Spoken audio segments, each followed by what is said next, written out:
What is the best way to prevent defects from getting into production? Well, it's simply to prevent them from being coded in the first place. And you know what the fastest, cheapest way to do that is?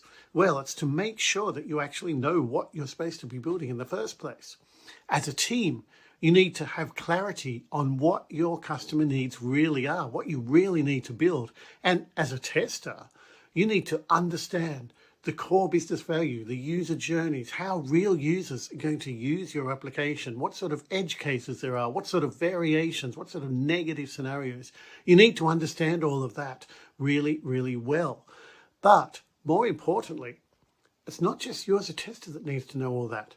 The developers need to understand all of that as well. Developers need to understand the edge cases, the variations that they need to cater for before they start working. So here are 3 tricks that you can use to make that happen.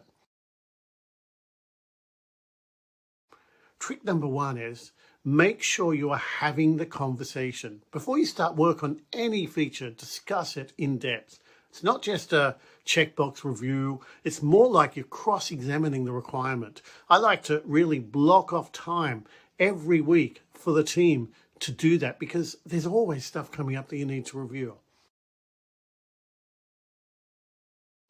Trick number 2 is lead with examples. The first question should always be, can you give me an example of that? Work through a concrete, real-world, gritty example of what the user is going to do, and then go to town on it. Trick 3 is make sure you record the outcomes. This is very important. Otherwise, half of what you said will get lost. Write it down. If you can, if you're having a conversation remotely, use an AI tool like Fathom or Zoom to summarize the key points. Then you can go back and use these as the basis for your acceptance criteria that will both help you for testing the feature, but also help the developers drive the development process.